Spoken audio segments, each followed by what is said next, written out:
حسین پاک جو ہے وہ مکمل ایک مسلک کا نام ہے. حسین پاک اللہ اکبر جوہد مسلسل کی دعوت پہم کا نام ہے. حسین پاک اللہ اکبر غیرتوں کی آبرو کے تحفظ کا نام ہے. حسین پاک اسلاف کی محنتوں کے تحفظ کا نام ہے. تو ہم لوگ کس کے ساتھ کھڑے ہیں؟ امام حسین کے ساتھ کھڑے ہیں. یا پھر یزید بھی چند فٹ کے کسی ایک انسان کا نام صرف نہیں ہے بلکہ یزید بھی ایک نظریے کا نام ہے. ہم کس کے ساتھ کھڑے ہیں؟ اللہ اکبر جو لوگ یزیدی نظریے کے ساتھ کھڑے ہیں لاکھ اپنے آپ کو حسینی کہہ لیں وہ حسینی ہو نہیں سکتے. اب یہ نظریات کیا ہیں؟ تھوڑی دیر میں تاریخ کے حوالے سے آپ کی خدمت میں پہلے یزید کا نظریہ پڑھتا ہوں اور اس کے بعد امام علی مقام کا نظریہ پڑھتا ہوں.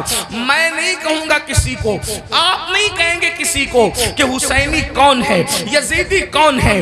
اس محفل میں پہلی محرم کس مقدس شب کے اندر اپنے آپ میں ڈوب کر سوچنا کس کے ساتھ کھڑے ہو، یزید کے ساتھ کھڑے ہو یا شہزادہ رسول کے ساتھ کھڑے ہو. میرے آقا صلی اللہ علیہ وآلہ وسلم کے دیوانوں، آخر یزید سے امام علی مقام کو اختلاف کیوں ہے؟ امام اس سے اختلاف کیوں کرتے ہیں؟ اس کی وجہ یہ ہے کہ یزید جو ہے وہ دین یعنی جس میں صرف نماز ہو اور وہ بھی نماز صرف نام کو نماز ہو، روزے صرف نام کو ہو، حج صرف نام کا ہو، زکوٰۃ صرف نام کی ہو، صدقات و خیرات صرف نام کے ہو، یعنی چند ٹوپیاں داڑیاں بظاہر یہ ایک دیکھنے کی چیز ہو. یزید جو ہے اس مذہب سے اس دین سے بظاہر کوئی اختلاف نہیں کرتا تھا. وہ روح دین کو مٹانا چاہتا تھا، مذہب کی روح کو مٹانا چاہتا تھا، مذہب کی اصل کو مٹانا چاہتا تھا. آپ کہیں گے مذہب کی اصل کیا ہے؟ نمبر ایک، سب سے پہلی مذہب کی اصل یہ ہے کہ رسول اللہ صلی اللہ علیہ وآلہ وسلم سے محبت اپنی جان سے زیادہ کی جائے، اپنے مال سے زیادہ کی جائے، اپنے وطن سے زیادہ کی جائے. سب سے پہلی اساس مذہب کی یہ ہے.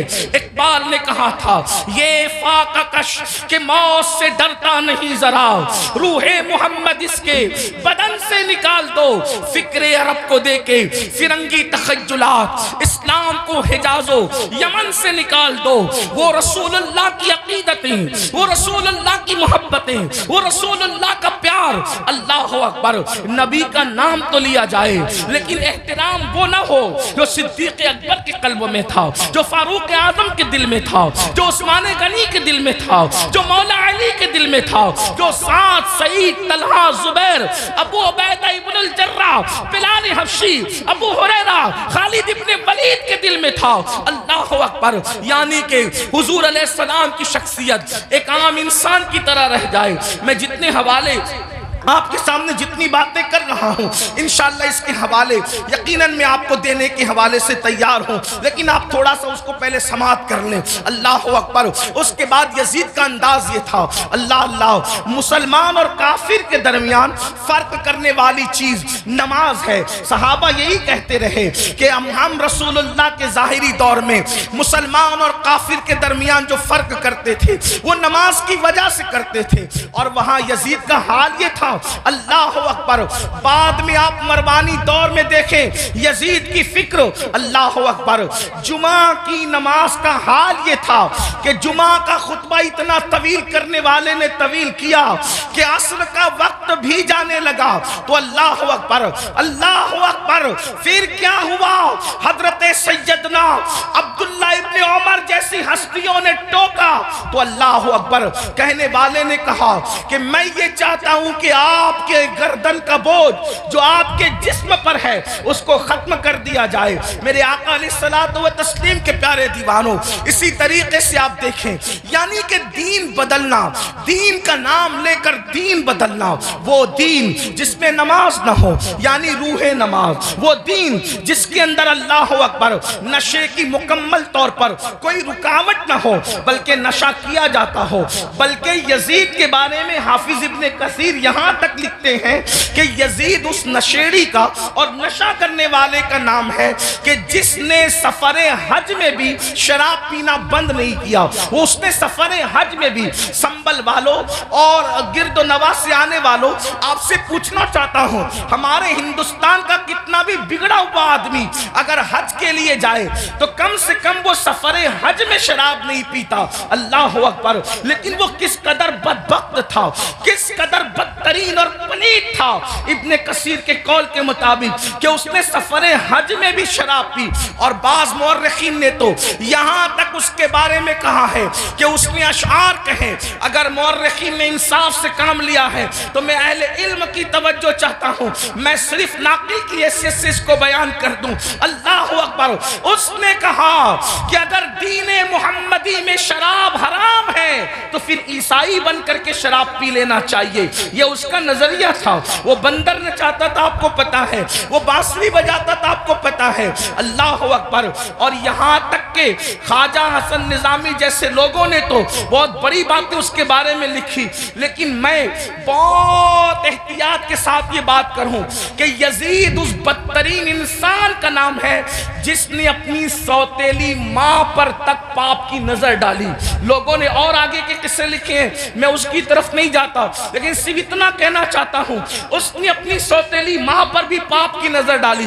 شیخ محقق شیخ عبدالحق محدث دہلوی رحمت اللہ علیہ لکھتے ہیں اما جان سیدہ عائشہ صدیقہ کو اس نے بدترین گالی دی, اور وہ گالی شیخ محقق نے لکھا ہے لیکن مجمع میں میری بیان کرنے کی ہمت نہیں ہے.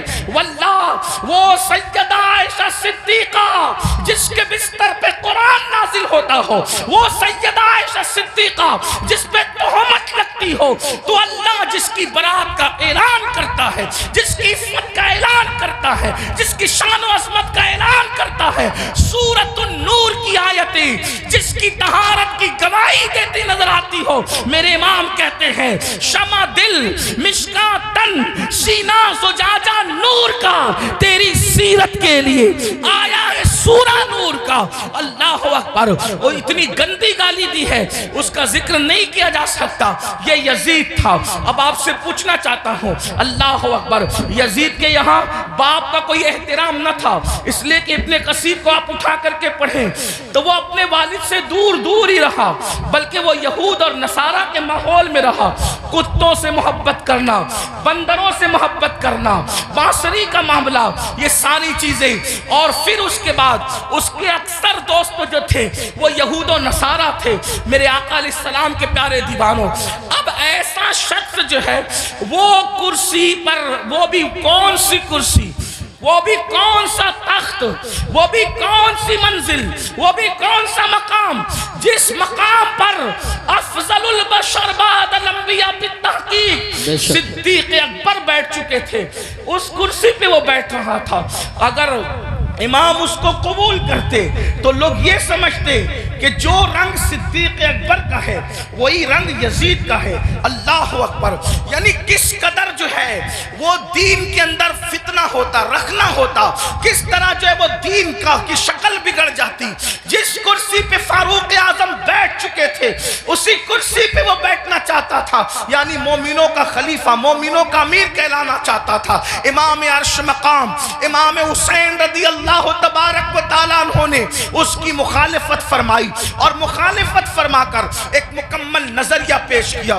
علی اکبر جیسا جوان خاک و خون میں تڑپتا ہوا دیکھا جائے گا, علی اصغر جیسا شہزادہ کربلا کی زمین پر دفن ہوتا ہوا دیکھا جائے گا. سکینہ کے چہرے پر تماچے لگتے ہیں, حسین اس کو برداشت کر لیں گے. بیویوں کے دوپٹے چھینتے ہیں, حسین پاک کو وہ برداشت ہو جائے گا. لیکن اللہ اکبر, اللہ کے دین کو بدلا جائے, خدا کے دین کے اندر جو روح ہے اس کو مردہ کرنے کی کوشش کی جائے, امام نے اس کو گوارا نہ فرمایا اور سب لٹایا جو آپ داستان کربلا میں سنتے ہیں. آپ سے پوچھنا چاہتا ہوں اب ہم کس کے ساتھ کھڑے ہیں؟ میں جلدی جلدی اپنی گفتگو کو آگے کی طرف لے جاؤں.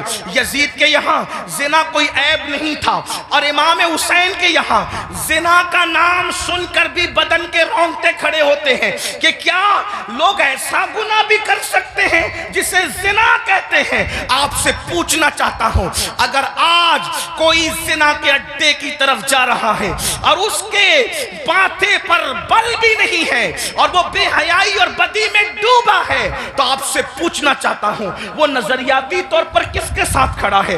امام حسین کے ساتھ کھڑا ہے یا پھر یزید کے ساتھ کھڑا ہے؟ بڑی معذرت کے ساتھ اگر برا لگے تو معاف کرنا، کڑے پہننے کا نام حسینیت نہیں ہے، ڈورے ہاتھوں میں باندھنے کا نام حسینیت نہیں ہے، رنگ برنگی کپڑوں پہننے کا نام حسینیت نہیں ہے، 10 دن کے محرمی بننے کا نام حسینیت نہیں ہے۔ حسینیت کیا ہے؟ حسینیت یہ ہے اگر دین کے تحفظ کے لیے گھر لٹانا پڑے تو گھر لٹا دو، اولاد لٹانا پڑے تو اولاد لٹا دو، حتیٰ کہ جان بھی قربان کرنا پڑے تو جان بھی قربان کر کے بتا دو جان اہم نہیں ہے، اللہ کا دین ہے۔ اللہ اکبر یا رسول اللہ۔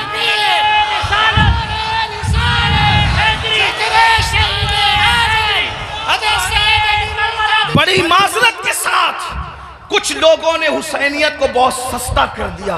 اگر ڈوڑے کڑے اور کلر کے کپڑوں کا نام حسینیت ہوتا یا چند محفلوں کا نام حسینیت ہوتا پھر تو پوری دنیا حسینیت کی طرف آ جاتی۔ حسینیت اتنی آسان تو نہیں ہے نا۔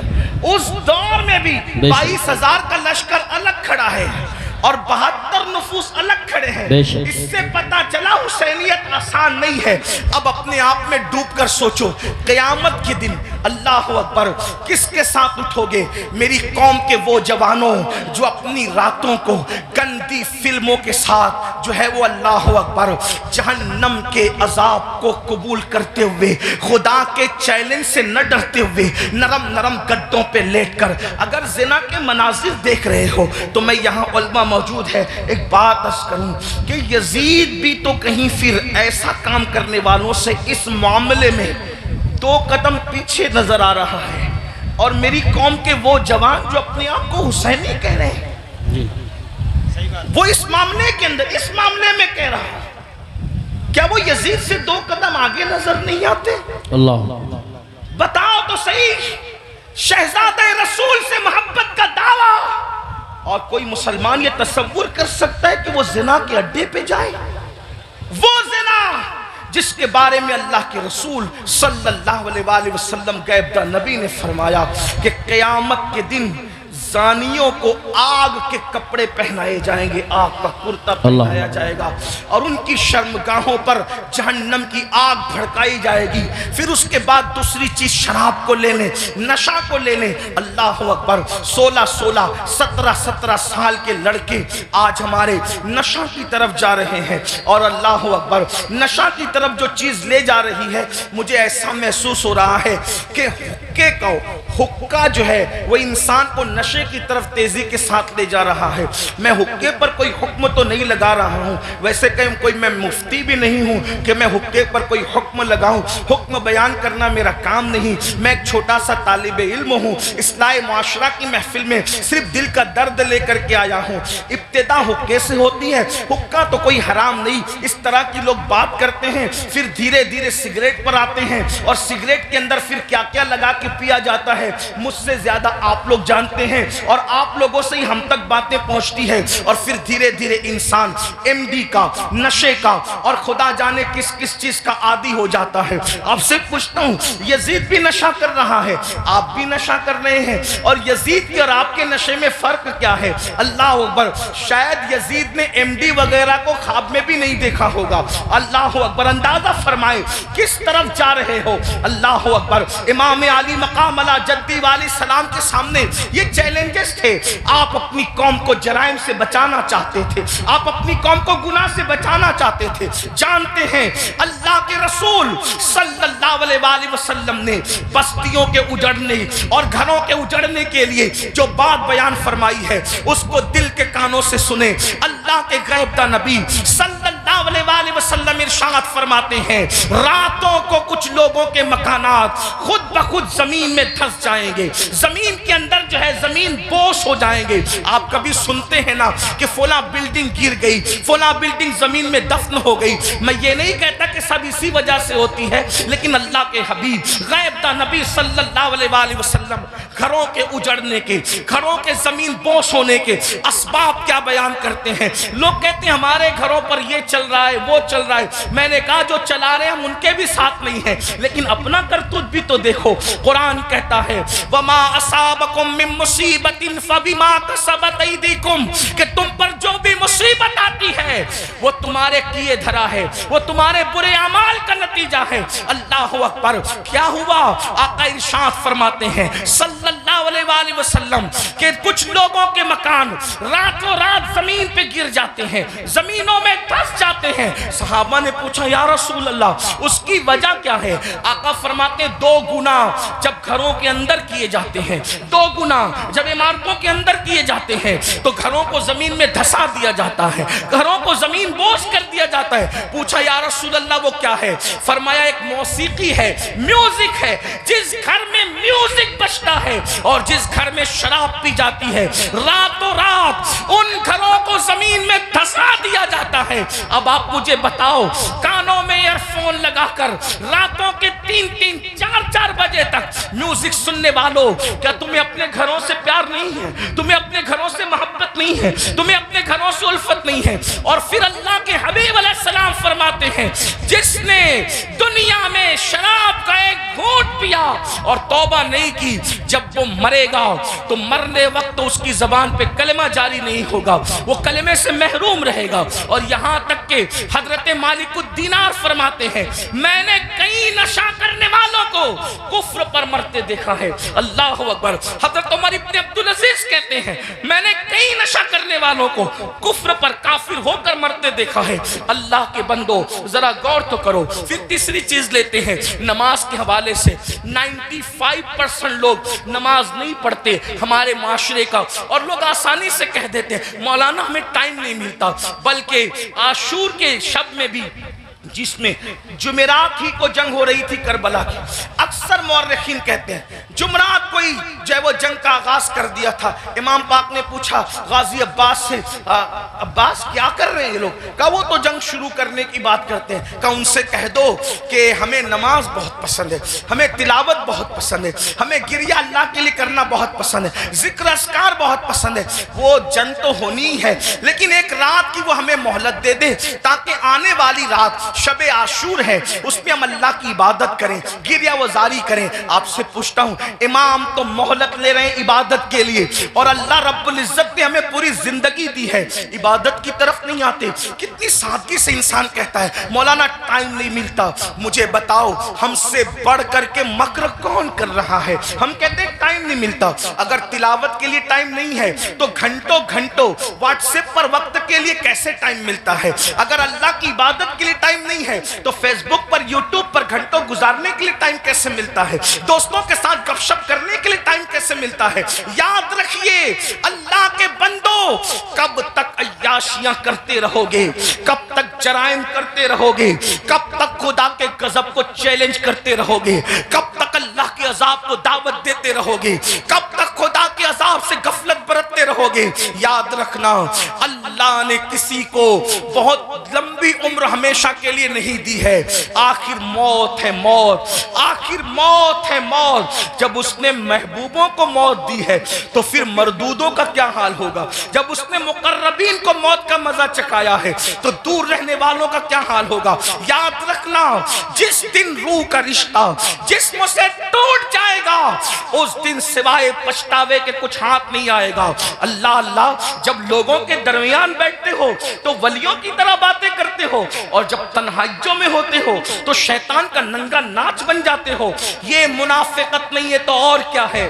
زبان کچھ اور کہے اور کردار کچھ اور کہے۔ قرآن کہتا ہے لما تقولون ما لا تفعلون، وہ کیوں کہتے ہو جس پر خود عمل نہیں کرتے۔ مسلمانوں بتاؤ اللہ اکبر، ہمیں نماز کے لیے ٹائم نہیں۔ کون نماز؟ وہ نماز جو معراج المومنین ہے، وہ نماز